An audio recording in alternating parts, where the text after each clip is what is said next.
Are you dating somebody who you think may be avoidant, but the closer and closer you get to them, you start to see more and more red flags and begin to wonder, do they really just have a dismissive avoidant attachment style, or is there more to this story? Well, in today's video, we are going to cover some crucial differences and also similarities between a covert narcissist and a dismissive avoidant attachment style. Because if you are dating somebody who's a covert narcissist, there is going to be a really big impact on your life. It's going to throw a lot of things off. And honestly, I really believe trauma to be contagious in a sense, not in a germ theory way, but in a way that when we are around somebody who has a lot of trauma and we're in their proximity, that trauma can spread onto us.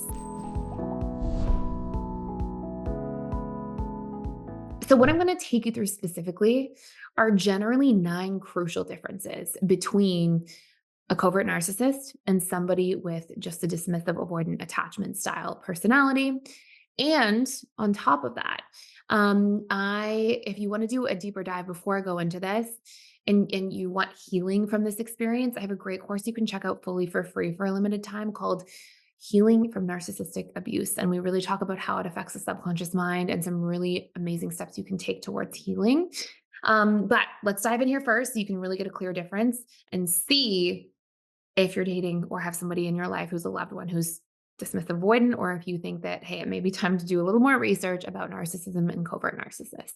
So let's start by defining the differences or what they each are first. Okay. So a covert narcissist, sometimes you'll hear this referred to as a vulnerable narcissist or introverted narcissist, basically exhibits the key traits of a narcissist in a more subtle way than you would see with a grandiose narcissist. So while both share key characteristics, okay, the grandiose or overt narcissist, our classic narcissist that we think of versus our actual covert narcissist, they both share key traits like lacking empathy, struggling with entitlement, having this over exaggerated or inflated sense of self importance. Covert narcissists tend to actually display traits and qualities that can be more difficult to detect. Now, I'm going to define what a dismissive avoidant attachment style is for you if you're somebody who's newer to the different attachment styles on this channel. And then we're going to really break down how to spot the crucial differences. So, a dismissive avoidant is a type of attachment style which is characterized by needing to emotionally distance themselves or minimize their attachment needs to others. And you can think of this attachment style as being a subconscious set of rules that we learn about love and connection, what our needs are, how we should connect, what we're supposed to expect in a relationship. And generally, this attachment style, in a sense, develops because of a defense mechanism in response to early experiences of neglect or a lack of emotional availability from caregivers. Okay. So if you grew up in a household where, emotions are shamed or put down, then that neglect of that emotional attunement and connection is going to cause you to say, okay, I just need to suppress my own emotions and keep myself emotionally distant from others so that I'm not rejected, so that I'm not neglected again. And I'm just going to really learn how to self soothe and become hyper independent. Now, believe it or not, a lot of patterns of covert narcissism and dismissive avoidant attachment style get conflated, get confused, and there are some similarities, but there are many more differences.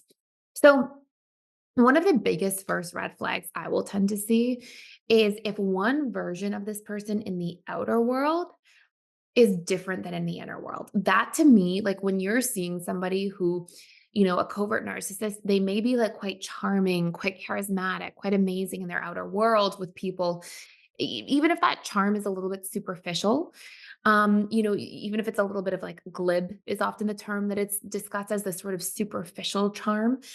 Even if that's there, you'll generally see that in the outer world. Whereas in the inner world, they can actually be very different. We'll talk in more detail about what those differences are, but they can be harsh, critical, passive aggressive, never accountable for their own behaviors and emotions, struggling to have a lack of insight or to be able to actually self-reflect really. And, you know, externally, you would never really see them as that. So there will be this difference between who they present themselves as in the outer world versus the inner world. Whereas a dismissive avoidant attachment style, they when you look into like how they tend to present, their personality tends to be quite congruent. If they're slower to warm up or a little bit standoffish, they'll be that way in their outer world just as much in the inner world.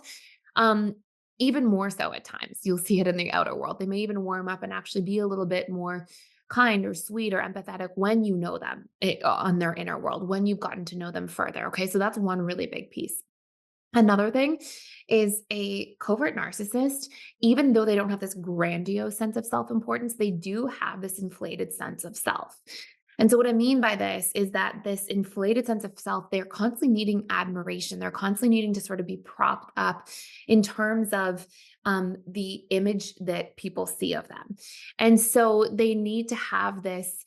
Sort of not larger than life personality, because that's very much grandiose narcissist, but they need to have this dynamic where people see them as amazing. That's like they really need to feel like they're put on a pedestal by somebody else and never questioned.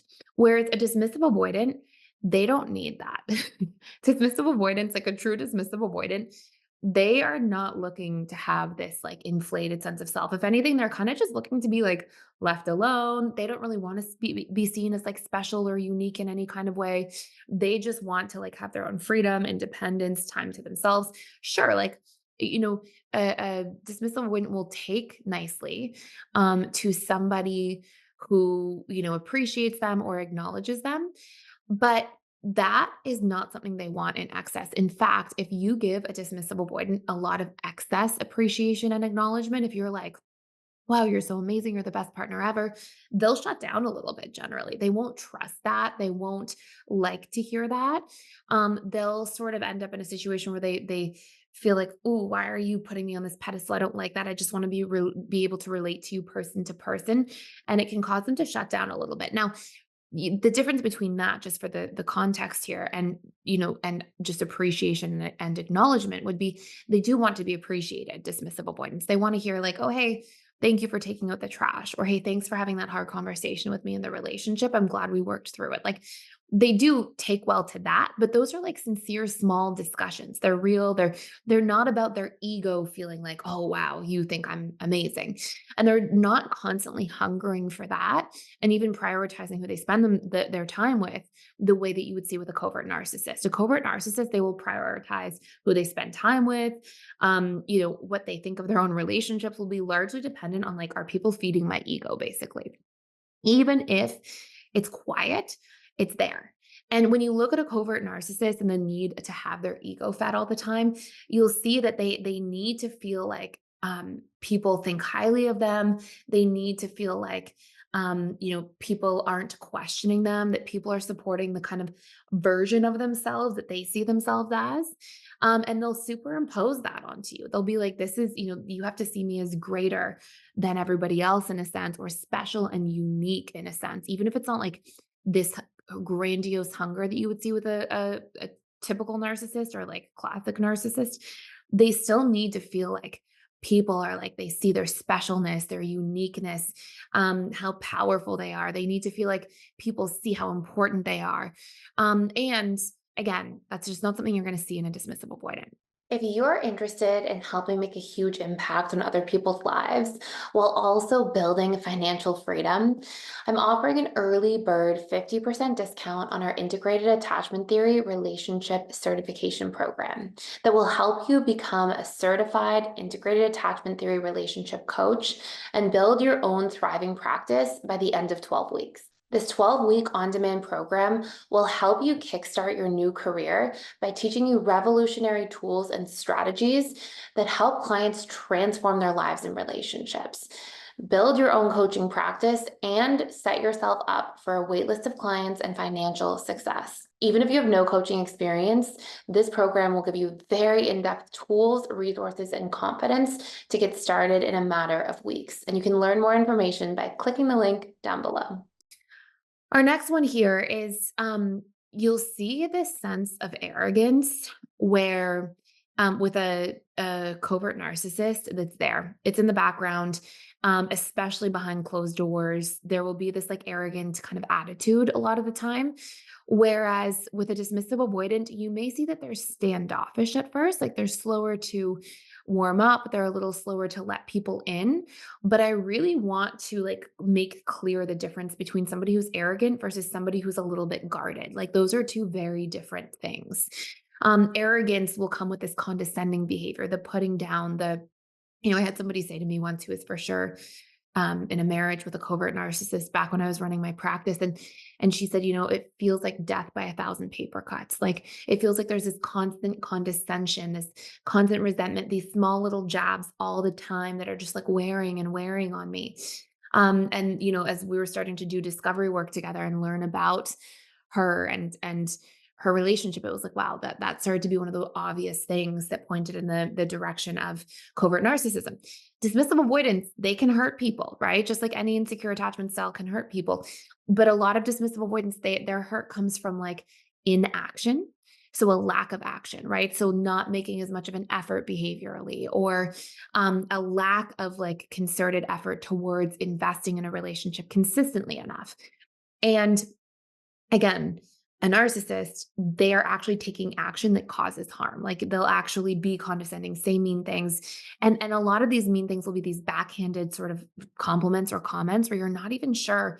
Like they may say, "Oh yeah, that dress looks so much better on you than the dress you wore yesterday. Thank goodness you're wearing this one." And you're like, "Whoa, are you giving me a compliment because you said this dress looks nicer, or are you putting me down for how awful you think I looked yesterday?" Like just little things like that where you can't really tell what's really going on. Another big thing is you will see, and this is where things can be conflated, right? You will see this sense of entitlement with a covert narcissist, and you'll see that sense of entitlement really be um, like, I am entitled to more because I am better than everybody else, even if other people don't realize it. Like, people don't even realize how great I am or how great I'm going to become. Like, that's like that entitlement piece. Whereas with a dismissive avoidant, sometimes they can be a little bit more selfish, right? So there can be this, again, I want to like really splice up some of these differences here. Entitlement would be like, I am deserving of your time and resources because I am better than you. Like, there's this, that's more of our entitlement. Selfishness, if somebody had to grow up in a household where it was modeled to them, where like everybody's out for themselves, everybody has to take care of their own business. Sometimes what you will see where I think this gets really conflated is somebody who puts their needs first, but they're not trying to take resources or exploit other people. If somebody gives something to them, they may receive it, but they're not like, "Oh, I deserve your stuff, your energy, your time." They're more like, "I'm focused on my own energy, my time," and really being careful with that and putting that as a priority, right? So there could be a lack of like reciprocity sometimes, definitely a lack of covert contracts, definitely a lack of like, oh, because you gave something to me, I'm now going to invest in you back. It's more like they'll decide whether they want to invest in somebody back and how they feel. And so there can be this self orientation there, but entitlement is really like, I am going to take your reason, like I deserve your time. You should be treating me. You should be putting me as the biggest priority. And that's really, I think, an important differentiator here when it comes to these two topics. And I still have two other points here um, that I want to make. Sometimes with a covert narcissist, I say sometimes, but let's say often with a covert narcissist, a lot of times their version of obtaining supply or attention is through their victimhood. Okay. So a lot of times what you'll see is that they may say, I had the hardest childhood. My childhood was way harder than everybody else's.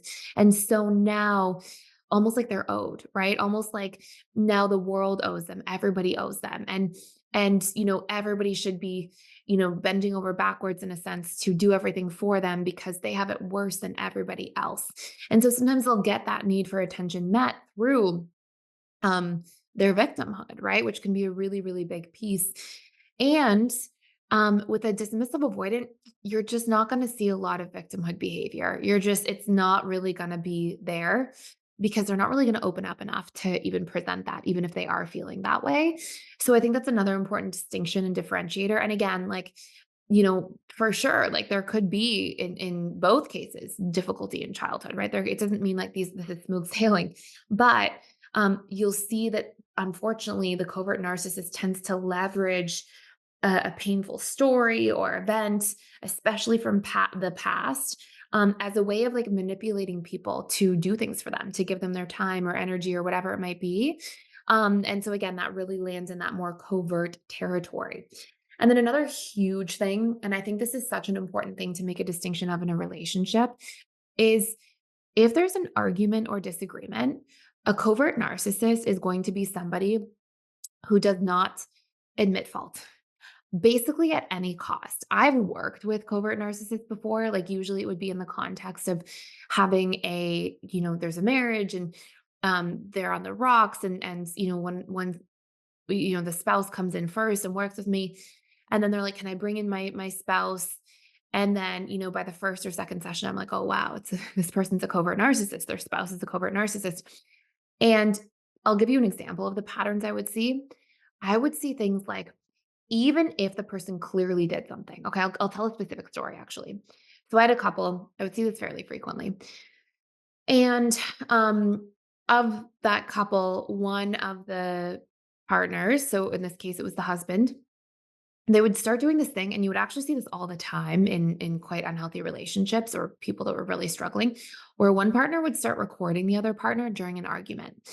And in this particular case, the wife recorded the husband like really yelling and saying mean things. And so she brought this into the session, and she was like, "Here's an example. Like he pretends like he always is, so kind and so forgiving, but listen, he said this thing." So even in the case, and he was raising his voice and saying like he was calling her names, like names that were rude, right? So like unhealthy behavior, and um, even when caught red-handed, like rather than him saying, "You're right, I messed up. I shouldn't have done that. I'm sorry. I do take that back." Like rather than being able to self-reflect, admit fault, be accountable, have like a depth of understanding of perspective. Instead, there was no empathy. So there was no empathy for like how he treated her, even in that like moment. And instead, he proceeded to be like, "Well, I only did that because she first did these things. And I would never have had to do that if I wasn't trying to teach her an important lesson through mirroring this behavior back to her." And so there was still this like holier than thou, like greater than the other person. Like, I'm just the only reason I had that behavior was to teach this person a lesson. And, that was why this took place. And again, the deflecting back to like, she did these things first. And so it was completely glazed over. There was no like, "Hey, I actually can see that that would be hurtful. I was really upset in that moment and I wish I didn't do that. I'm really sorry." Like nothing like that. Instead, it was like, it was for a good reason. It was justified. It was for her own well-being, to show her this lesson, to teach her this thing. And it was also because of her behaviors prior to that. And it's like, again, this lacking of empathy, this arrogance in a way, this condescension, this no ability to be accountable or resource their own perspective, their own insights. And so again, you have this like, "I am better, I'm just better than everybody else. And I will try to showcase this to you in various forms." Now, you will see other things with a covert narcissist that would mirror back with like a typical narcissist, a grandiose narcissist, where there can be like preoccupation with like fantasies of success or power or beauty or ideal love or things like that. And definitely like an envy preoccupation can be there. Like believe that other people are envious of them or they're envious of others, or, this kind of preoccupation that you'll see more traditionally with narcissists that won't show up all the time overtly, but absolutely can.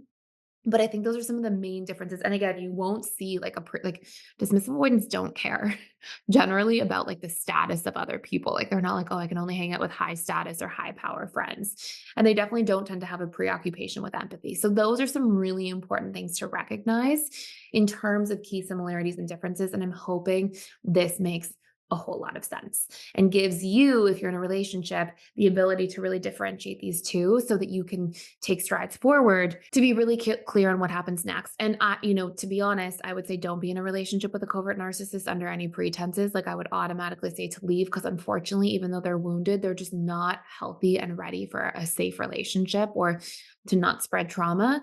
And as I say with all attachment style relationships, look to make sure that the person's willing to do the work. A lot of dismissive avoidants will self-reflect, will have the ability to recognize their own patterns, will take strides forward. If you're not seeing that with any attachment style, then it's like, hey, you probably shouldn't be in a relationship if you're not happy and it's not going to change, right? Because the other person's not willing to be, making moves towards their own growth.